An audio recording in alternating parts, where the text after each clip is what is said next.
The war had been over for barely 2 weeks, but the world hadn't yet caught its breath. Across the Pacific, smoke still rose from shattered cities, and in the American heartland, summer heat shimmered over long, empty roads. On one of those roads in central Texas, a military truck groaned under its load, 30 exhausted Japanese women, silent, thin, and staring through the dust-caked slats of the truck's wooden sides.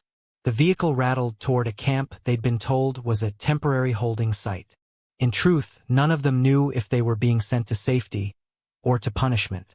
The truck slowed, brakes hissing, and the sound of crickets filled the space where gunfire used to live. The women's hearts pounded. Some gripped their small canvas bags tighter, others whispered prayers in Japanese. They expected soldiers in helmets barking orders. They expected the glare of searchlights, the glint of rifles, perhaps even the cold indifference of victors. But when the back gate creaked open, the first thing they saw wasn't a soldier at all. He wore a broad, sweat-stained hat and sun-faded jeans. Dust clung to his boots, and a slow grin tugged at the corners of his mouth as he looked up at them. Behind him, a few others leaned on the wooden fence, their sleeves rolled high, the scent of horses and hay mixing with warm wind. One of them spat tobacco and tipped his hat. "Ma'am," he said simply. "Welcome to Texas." For a long moment, nobody moved. The Japanese women blinked, uncertain if this was some cruel joke. The war had taught them to expect hate, humiliation, or worse. In the Philippines, many of their comrades had died in captivity or taken their own lives to avoid it. Yet here, at the end of a war so bitter it had scarred half the planet, they were being greeted by men who looked like they'd ridden straight out of an American movie. The women hesitated to climb down, afraid the ground itself might turn against them. But then one cowboy stepped forward, holding a metal bucket that gleamed in the sun. Inside, ice clinked softly against the rim, a sound almost musical after years of heat and scarcity. "Water," he said, in a gentle drawl that needed no translation. They drank slowly, unsure if it was real. One woman's hands shook so badly that another steadied her wrist. She looked up to see the cowboy smiling, not mockingly, but kindly, almost apologetic for her fear. Later, she would write in her diary, "I did not know Americans could look upon us with mercy." The camp beyond the gate didn't resemble a prison. There were no towers or walls, only a scattering of low wooden barracks surrounded by wire fences that seemed too thin to matter. Horses grazed on the far field, and a faint country tune drifted from a radio balanced on a post. The air smelled of dust and hay, not iron and oil. To the women, it was disorienting. They had prepared themselves for cruelty, yet found themselves in a place that felt more like a ranch than a battlefield. Their military escorts, American MPs, stood watch nearby, but even they carried themselves with a relaxed discipline. It was as if, here in Texas, the war had loosened its grip. It was an unlikely meeting of two worlds that had never imagined each other beyond propaganda. For the Japanese women, America had been a terrifying myth, a place of giant machines and merciless conquerors. For the Texans, Japan was little more than headlines and radio bulletins, a faraway enemy that had struck Pearl Harbor and surrendered in shame. Now, under a sun that burned without prejudice, both sides saw faces instead of flags. The women who had survived the Philippines campaign, many of them nurses, clerks, and orderlies attached to the Imperial Army, had endured years of fear and deprivation. Their last memory of home was often a blur of sirens and ash. Now, their first memory of America would be a cowboy tipping his hat. The war's end had scattered people in strange directions. With surrender signed but peace still fragile, the U.S. military scrambled to process thousands of Japanese prisoners across the Pacific and mainland America. Texas, with its wide plains and existing camp infrastructure, became a convenient temporary stop for some. Most prisoners were men, soldiers, sailors, or laborers captured in the Pacific. Female POWs were rare, almost unheard of. Historical records from the War Department note that in August 1945, small groups of Japanese women were transported from holding centers in the Philippines to U.S. territory for humanitarian care before repatriation. One such group, believed to include Red Cross nurses and non-combat staff, was briefly housed near San Antonio under civilian oversight. The camp was managed by a mix of Army personnel and local ranchers contracted to maintain livestock and supplies. That's how cowboys found themselves guarding prisoners of war. Their orders were clear. Treat the captives according to Geneva Convention standards. No abuse, no humiliation, no unnecessary restraint. For the cowboys, those weren't just rules. They were common sense. They weren't soldiers anymore, just men doing a job. Keeping the world running after it had nearly stopped spinning. So when those trucks rolled in under the Texan sun, they didn't see enemies. They saw people who looked scared enough to die from fear alone. The Japanese women, still trembling from years of propaganda, misread even the smallest gestures.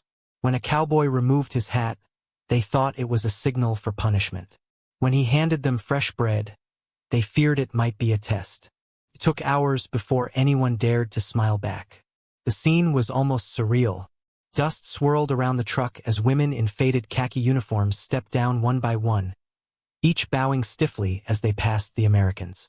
The cowboys, awkward and polite, responded with nods, uncertain how to bridge a gulf that oceans and war had carved. One of them, a tall ranch hand named Bill Turner, later told a local reporter, "They looked like ghosts. Not mean, not proud, just worn clean through. So I figured, hell, maybe kindness was cheaper than barbed wire." Kindness, it turned out, was contagious. As the sun began to sink, the camp quieted. A soft wind stirred the flags overhead. Somewhere, a radio broadcast the news of Japan's formal surrender preparations. Inside the barracks, the women sat together in silence, listening to the foreign music drifting through the window. It wasn't victory music. It was just American swing, cheerful and careless, the sound of a country moving on. One nurse, her name recorded as Keiko Tanaka, opened a small notebook she had carried since 1942. In neat handwriting, she wrote, "We feared they would hate us. Instead, they greeted us with water and bread. I could not believe kindness could exist after such a war." Outside, under a sky glowing orange and purple, a cowboy fed the horses and watched the barracks lights flicker on. He didn't know who those women were or what they had done. He only knew they looked tired. And for the first time in years, perhaps since before the war began, someone on both sides of the Pacific looked at a stranger and saw not an enemy, but a human being. The war had ended on paper, but here, in the dry heart of Texas, it was ending in spirit too, quietly with dust, bread, and the tilt of a hat. The next morning came with the kind of sunrise only Texas could make. Wide, golden, and endless. Dew clung to the barbed wire fences like silver beads, and the air carried the faint scent of horses and warm bread. From the small wooden barracks, the Japanese women emerged hesitantly, blinking in the bright light. Some had barely slept. The silence of the night before had been too strange, too gentle to trust. Across the yard, cowboys moved with unhurried purpose. Their spurs clinked softly as they hauled sacks of grain and filled troughs for livestock. To them, the camp wasn't so different from the ranches they'd worked before the war. Just more fences and more rules. The war, after all, had taken their brothers and cousins to Europe and the Pacific. Now these men, too old or too needed at home, were serving their country in their own peculiar way, by guarding former enemies with ropes, horses, and a good-natured shrug. It was an arrangement no one could have predicted. Japanese women prisoners of war on American soil, watched over by men who looked like they'd stepped out of a dime novel. When breakfast was served, the contrast deepened. The women expected rations, perhaps watery soup or stale rice. Instead, they received eggs, biscuits, and even a slice of peach each, from a crate marked Hill County Co-op, 1945. They sat quietly at the long wooden tables, eyes fixed on the food as though it might vanish. A cowboy leaned against the post nearby, watching. "Guess they ain't had biscuits like that where they come from," he said softly. Another replied, "Reckon we barely have biscuits like that here neither." The women began to whisper among themselves. They had seen America from the sky, through bombs and fire, but never like this. It wasn't a land of hate. It was a place of ordinary decency and dust. Later that morning, one of the women, identified later in Japanese archives as Lieutenant Nurse Keiko Tanaka, approached the fence where a cowboy was fixing a broken post. She bowed deeply before speaking. "Why kind?" she asked in careful English. He straightened, surprised, wiping sweat from his brow. "Ma'am," he said with a half-smile, "war's done. Ain't no sense bein' mean to ghosts." That answer stayed with her for the rest of her life. The camp wasn't a typical military installation.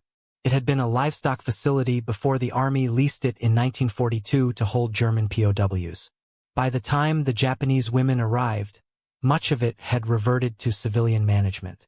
The Cowboys worked under the War Department's Reconstruction Supply Division, contracted to maintain food and animals for the post-war recovery effort. Some were veterans. Others were young men who had been deferred from service to keep the farms alive. According to surviving War Department records, humane treatment of prisoners was not just a policy, it was a point of pride. The United States wanted to show the world that even in victory, it could act with dignity. "A well-fed prisoner," one memo stated, "is a living advertisement of American principles."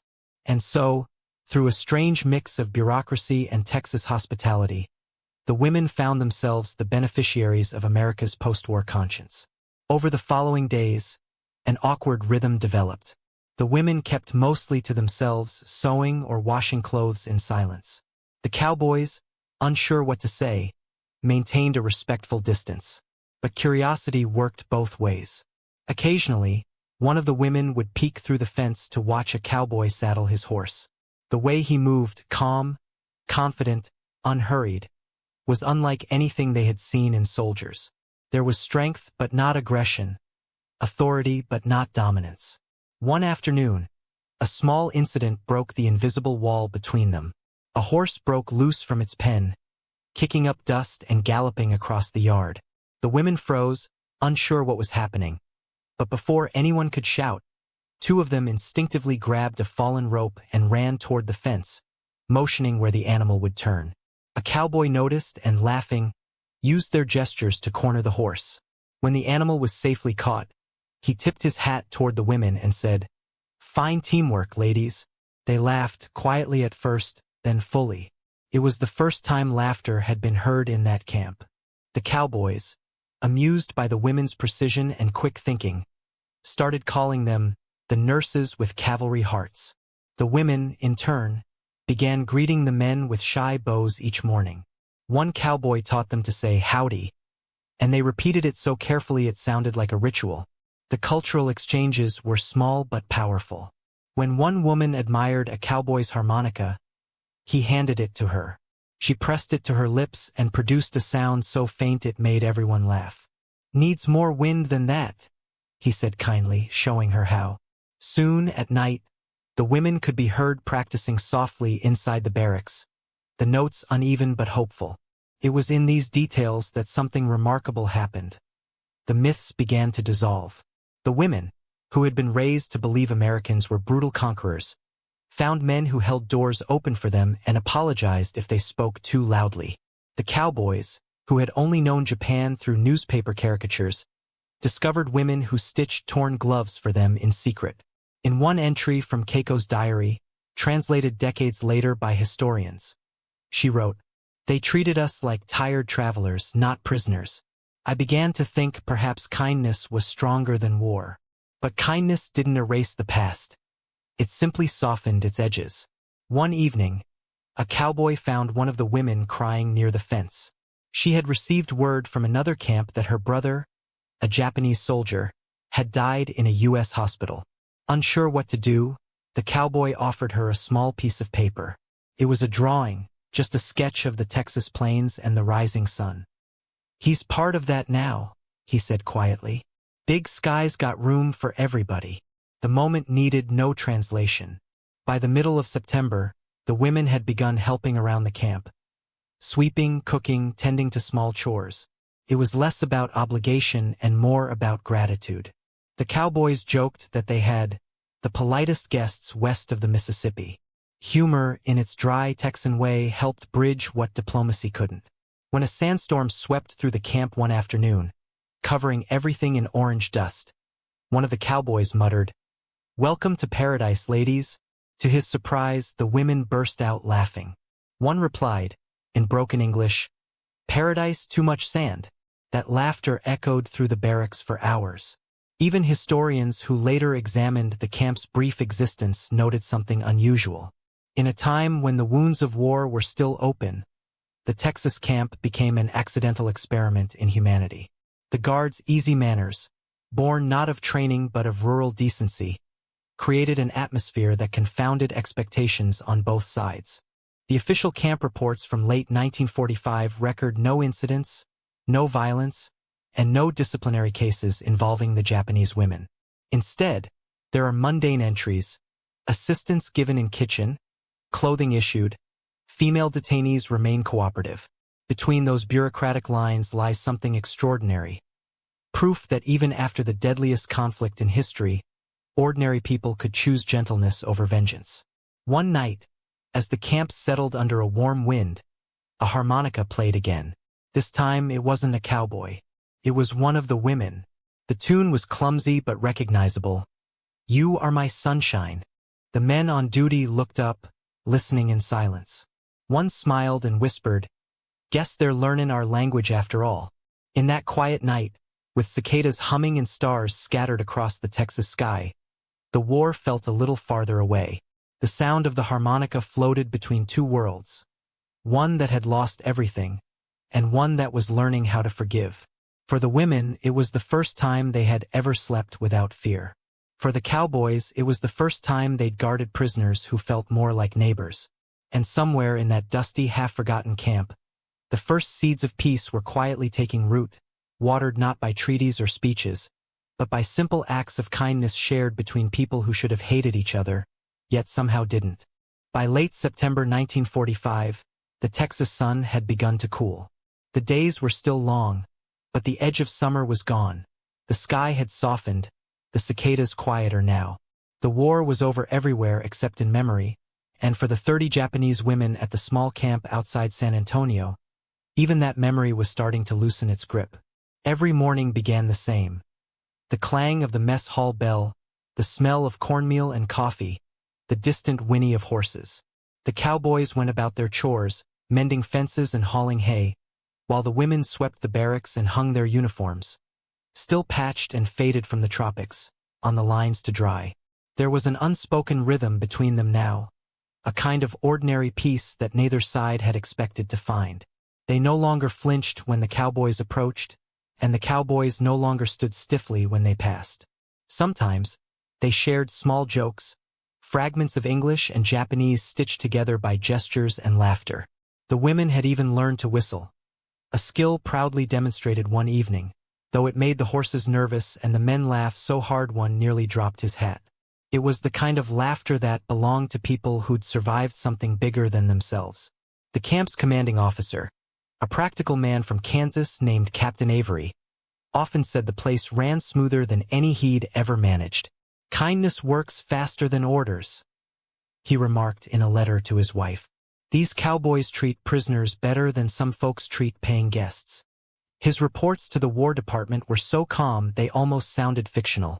No incidents to report. Prisoners appear content.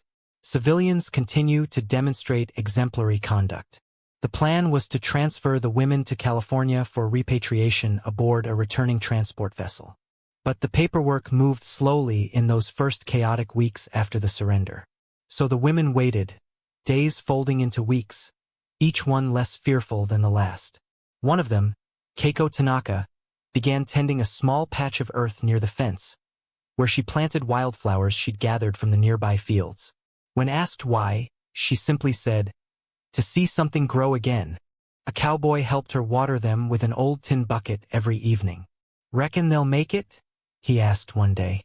She looked at the dry soil, smiled faintly, and said, "Maybe." Texas and Japan, both stubborn places. It was small moments like these that began to change everything.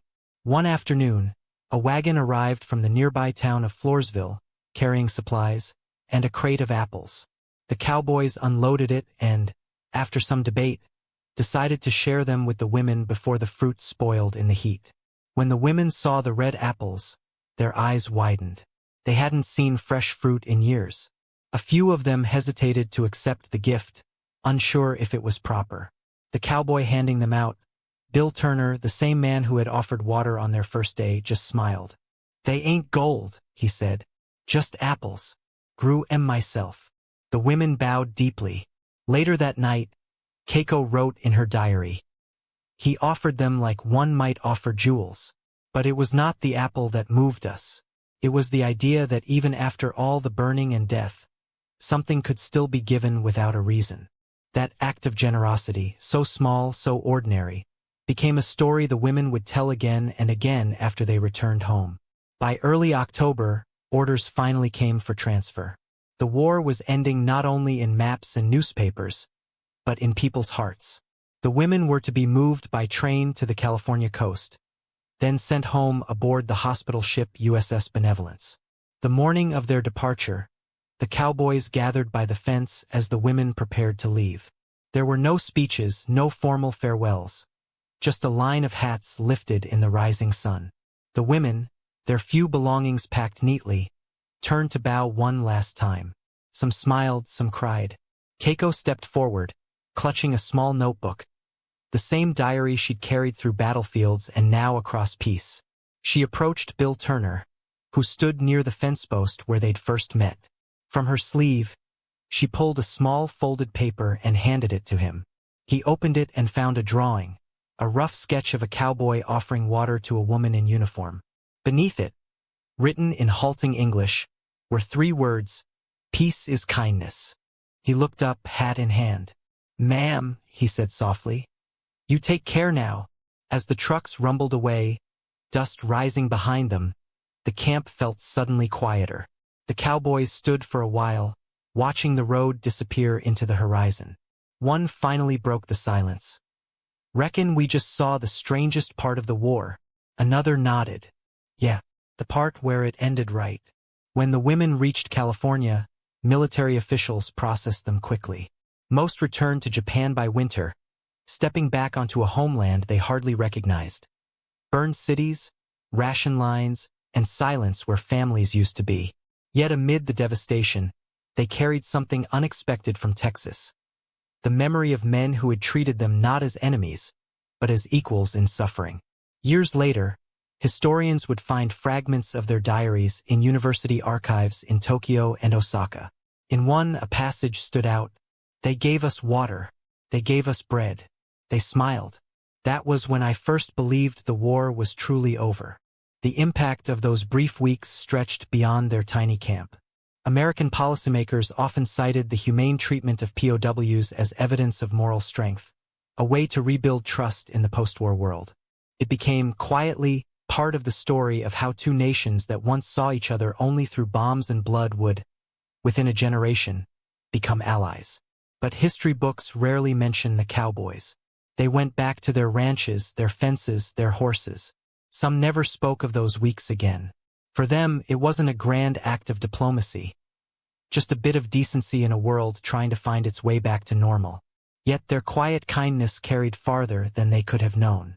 Keiko Tanaka, the nurse who planted wildflowers by the fence, survived the hardships of post-war Japan and later joined the Red Cross.